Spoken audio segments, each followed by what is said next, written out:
We must show our leadership by strengthening Social Security for our children and our grandchildren.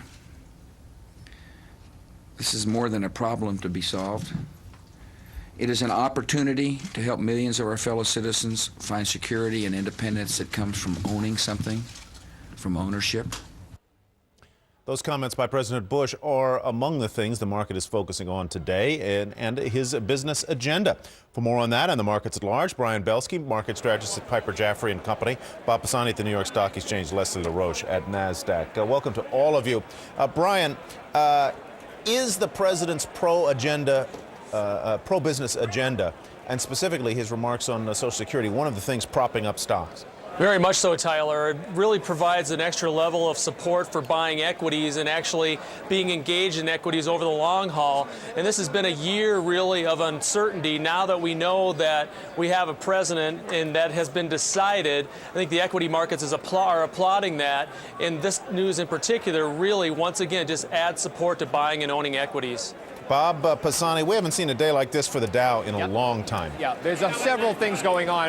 Brian's right. The president's comments certainly helping stocks, but remember oil moving down in the middle of the day. And remember just the feeling on taxation policy that President Bush represents helping things as well here. Hey, Brian, this whole idea about private funds possibly helping Social Security, very controversial. Where do you stand on that? A lot of people feel it is not a good idea to allow the public to even invest a portion of their Social Security in equities or wherever they want to. What do you think? We think it's a positive thing. Now, do we think that it's going to go 100% private? We don't think so. But any amount of incremental dollars back into that type of investing is going to be a positive. So I think you will see that type of legislation change, akin to what the kind of effect that we've seen with respect to the tax law changes with dividends. Have you seen the dividend bearing instruments actually underperform heading into the election? Now the election's over, I bet we think you'll see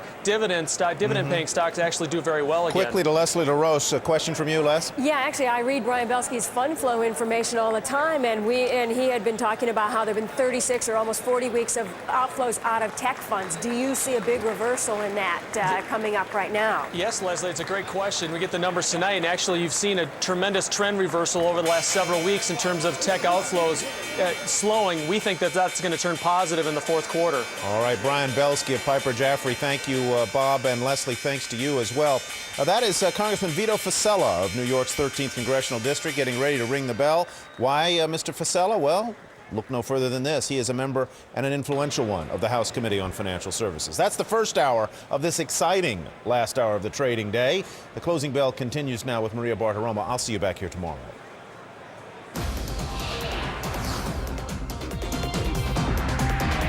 From the world leader in business news, this is The Closing Bell. Live at CNBC's global headquarters, Maria Bartiromo. And good afternoon, everyone. Thanks for joining us. One day after celebrating his election victory, President Bush is getting down to business, and the stock market responds. The Dow scoring a triple-digit rally on lower oil prices. Also on the bell this afternoon, the nation's shoppers are buying more. Sales at the country's big chain stores improving. Heads are rolling in the insurance industry. Ace joining Marsh & McLennan, firing executives in the wake of bid rigging accusations. And tomorrow, Pixar and Disney release The Incredibles. Will computer-generated hero humans attract audiences the way toys, monsters, and fish did so well? But first up, the new agenda for George Bush and the now more solidly Republican-controlled Congress. We're looking specifically at the potential impacts on the economy, business, and the markets. Our Diana Olick is at the White House, where President Bush met with his cabinet and reporters today. Rob Reynolds is on Capitol Hill. Diana. Maria, President Bush left the White House just a couple of hours ago for a long weekend at Camp David, but not before leaving behind at least the framework of an economic agenda for his second term, which aims to put businesses big and small in the money. This is an administration that fully understands that the job creators are the entrepreneurs. And so in a new term, we will make sure the tax relief continues to be robust for our small businesses. Tax relief, tax reform, tax simplification. It's what CEOs have been pushing for as they spent millions in donations to re-elect Mr. Bush. So it's continuing the kind of tax proposals, tax cuts that brought the consumer back into the marketplace, working on some of the things that are keeping that economic expansion and job creation from being as strong as it could be. But the president spoke of other priorities as well as he crisscrossed the country campaigning. He made other promises that businesses are counting on. We really think it's important that the administration and the Congress focus on having energy legislation. Row for the Dow. Oil prices certainly a part of that, as oil prices were down 4% today. Take a look at where crude oil ended for the December delivery, back below $50 a barrel, now at $48.82 on crude, down $2.06 a barrel. Stocks went the other way. The market finished at the high of the afternoon with a gain of nearly 2% on the Dow. Dow Industrials up 178 points on the session, 10,314 closing price on the industrial average. NASDAQ also strong today, up about 19 points. That's 1% higher.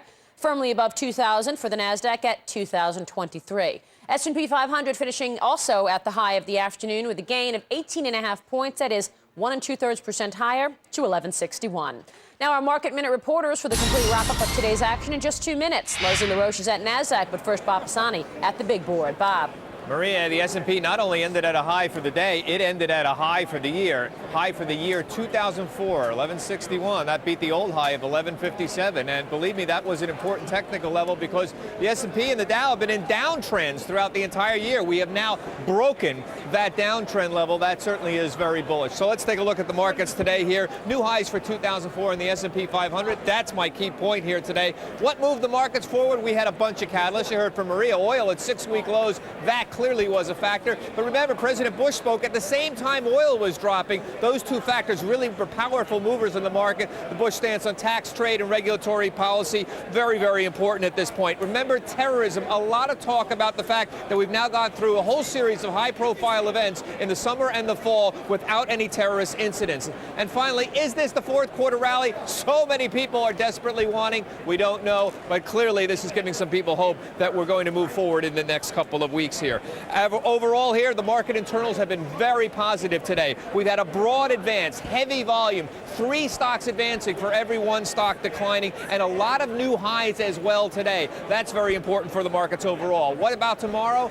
Non-farm payrolls are going to be absolutely key. If we get a strong number tomorrow, particularly above consensus, that'll be an important part of the rally. That'll give the bulls more ammunition than they've had in an awful lot of time. Leslie, as always, standing by at the NASDAQ. Thank you very much, Robert. The NASDAQ is up 100 points in the last 2 weeks or so, climbing 5% in the last week alone, another 1% today. I do want to kind of follow on this political theme because geopolitics still remain an important issue for the markets. And in fact, Joe Quinlan over at Bank of America saying unresolved foreign policy issues do present financial risks. So let me show you his piece, what the markets want, because he is saying how well and how quickly this next administration tackles foreign policy issues will go a long way in determining the performance of U.S. financial markets. So what the markets want: get help in Iraq, mend fences with Europe, reach out to the Muslim world, mind the neighborhood, pay more attention to Latin America. Those are the big geopolitical themes. A little bit closer to home, what the market worries about or has been worrying about today: